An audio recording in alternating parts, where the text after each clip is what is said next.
नमस्कार, मेरा नाम है सोनम गुरुंग और आप देख रहे हैं आवाज़ सच की। और जैसे कि हम लोगों ने कल एक वीडियो में बात किया था कि हाँ, आज हम लोग जाकर पब्लिक ओपिनियन लेंगे कि और पूछेंगे श्रद्धा और आफ्ताब के बारे में वो क्या सोच रखते हैं। जी हाँ, मैं आ पहुंची हूँ आज डीएवी कॉलेज में और डीएवी कॉलेज है देहरादून में। तो चलते हैं, हम आगे पब्लिक से बात करते हैं। नमस्कार, मेरा नाम है सोनम गुरुंग और आपका नाम? मानव पवार। और आपका नाम? गोविंद कुमार। आप दोनों डीएवी में यहीं पढ़ते हो? हाँ जी, हम डीएवी के छात्र ही हैं। अपना ज़रा बता दो कि किस फील्ड में हो आप लोग? हम बीए फर्स्ट ईयर में है सेमेस्टर में। ये जैसे कि आप मेरे भाई गोविंद भाई को देख रहे हैं, ये बीए सेकंड ईयर कर रहे हैं। ठीक है, तो इनका सेकंड ईयर का थर्ड सेमेस्टर है और मेरा फर्स्ट ईयर का फर्स्ट सेमेस्टर है। तो बेसिकली आज हम लोग यहाँ डीएवी कॉलेज इसलिए आए हैं कि जैसे कि आप लोगों को मालूम होगा श्रद्धा और आफ्ताब का केस आपको पता है? हाँ जी, वो काफ़ी इवन आजकल सोशल मीडिया पे काफ़ी उसकी मीम्स वगैरह भी बन रही है और काफ़ी लोग उसको सपोर्ट भी कर रहे हैं। किसको सपोर्ट कर रहे हैं? इवन सबका देखो पर्सनल ओपिनियन है। कुछ लोग श्रद्धा को सपोर्ट कर रहे हैं, कुछ लोग आपका जो उसका बॉयफ्रेंड था उनको सपोर्ट कर रहे हैं। बट अगर मैं अपना पर्सनल ओपिनियन देना चाहूँगा तो डेफिनेटली मैं एक गर्ल्स के फेवर में जाऊँगा, क्योंकि ये काफ़ी वो उसके बॉयफ्रेंड ने, मैंने जितना अब तक का देखा है मीम्स या फिर आप उसकी स्टोरी में समझ लो, उसने काफ़ी उसको टॉर्चर किया था।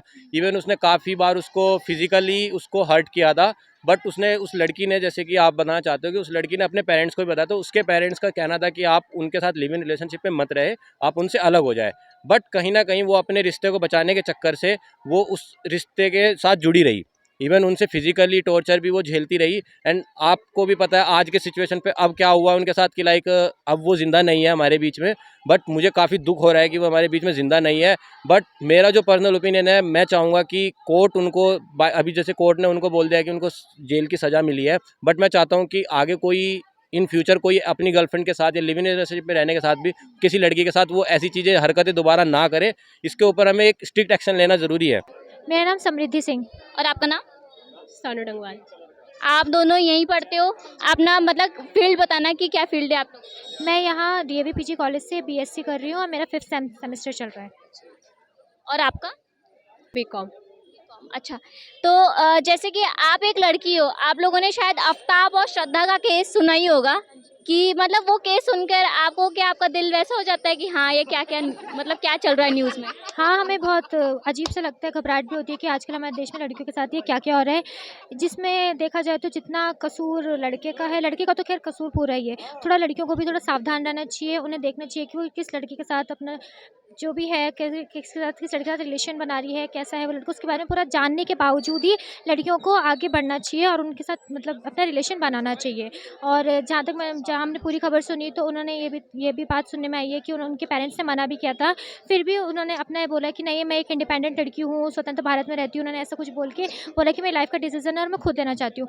तो ये भी है कि हम बच्चे जितने भी बड़े हो जाए, लेकिन हमें अपने माता पिता की बात भी सुननी चाहिए, इसमें ये बात भी आती है। और जो जिस तरह से लड़कियों के साथ केस हो रहे हैं, सिर्फ यही वाला आफ्ताब वाला भी नहीं, इससे पहले भी कई लड़कियों के साथ रेप होता है कि और भी कितनी दुखद घटनाएं होती हैं।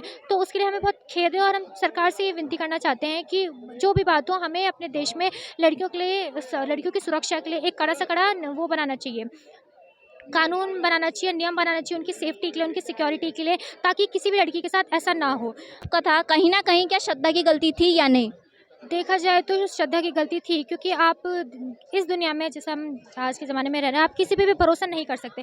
आप अपने साथ में रहने वाले, शायद आप अपने पापा या भाई पे भी भरोसा नहीं कर सकते हैं। आज जिस तरह केस सुनने में आए हैं, फिर भी उसने ये है कि लड़की तो लड़की होती है, उसने फिर भी उस लड़की पे भरोसा करके उसके साथ रही, उसका साथ दिया और अंजाम आप सभी को पता ही है क्या हुआ।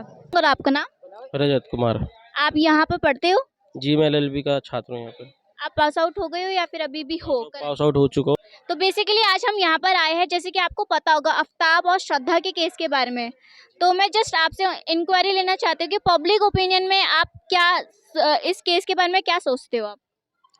जिस हिसाब से ये जघन्य अपराध हुआ है, इसकी तो सिर्फ एक ही सजा है, सजा है मौत। क्योंकि जिस हिसाब से हम देखा जाए, उस लड़के की मानसिक स्थिति को भी देखना चाहिए कि जिस हिसाब से उसने लड़की के 35 से 36 टुकड़े करे, उसी कमरे में रहना, वहाँ खाना खाना, उसका एक मानसिक लेवल जो देखना चाहिए, उस हिसाब से उसका क्रिमिनल माइंड भी देखना चाहिए। उस हिसाब से तो उसने बहुत जघन्य अपराध किया है। भगवान करे उस लड़की की आत्मा को शांति मिले और जल्द से जल्द उसको कानून की दृष्टि में सजा मिलनी चाहिए। तो जैसे कि यहाँ पर हमने यूथ लोगों से बात किया, अब बारी है यहाँ के फैकल्टी से बात करते हैं और पूछते हैं कि उनकी राय क्या है। मेरा नाम आशीष। और आपका नाम? राजकुमार। राजकुमार। तो सर एज अ यूथ के ओपिनियन ना पूछ के मैं आपको एज अ गाइडेंस के ओपिनियन पूछना चाहूँगी कि श्रद्धा और जो आफ्ताब का जो रिश्ता था, जो ये लोग साथ रहे काफ़ी समय से माता पिता से दूर, आपकी नज़र में क्या सही था कि गलत था? गलत था, गलत था। पर क्यों था गलत? गलत इसलिए था कि बेटा जो माँ की बाप के गाइडेंस में जो काम किया जाता है उस पे कुछ समाज का जोर दबाव पकड़ रहती है, और जो अपने आप निर्णय भावुकता में ले लिया जाता है वो गलत ही होता है। और जितने भी इस तरह के लव मैरिज जो हो रहे हैं उनका सबका अंत यही हो रहा है, ज़्यादातर 90% गलत होता है। तो आप कहते हो कि श्रद्धा कहीं ना कहीं गलत थी इस मामले में कि उसने अपने माता पिता को छोड़ा, और अब तो सर कहते हैं कि यहाँ पर जो श्रद्धा का केस था वहाँ पर दोनों तरीके से ही गलत था। तो आपके हिसाब से आफ्ताब ज़्यादा गलत था या फिर श्रद्धा गलत थी? नहीं, आफ्ताब भी गलत किया, अगर उसने किया भी था तो ऐसा नहीं करना चाहिए था। इस तरह जघन्य हत्या करना पाप है। जैसे कि आप लोगों ने यहाँ पर सुना कि अब पब्लिक क्या सोचती है श्रद्धा और आर्या के बारे में। जैसे आप देख सकते हैं हमारे पीछे ये भीड़ है, लेकिन इन भीड़ में भी कहीं से भी ज़्यादा से ज़्यादा लोगों के अलग अलग ओपिनियन है। किसी ने कहा श्रद्धा गलत है, तो किसी ने कहा आफ्ताब भी गलत है। किसी ने कहा दूसरी जात में प्यार करना वो भी गलत है, तो किसी ने कहा प्यार करना गलत नहीं है। किसी ने ये कहा कि लिव इन में रहना गलत है, तो किसी ने ये कहा कि हमेशा साथ रहना भी सही है। सवाल सबका अलग अलग है, जवाब सबका अलग अलग है, लेकिन बात सबकी एक ही है कि सावधानी से प्यार करो और परखो। मैं हूँ सोनम गुरुंग और आप देख रहे हैं आवाज़ सच की। आने वाले अपडेट पे आप जुड़े रहिए हमारे चैनल से।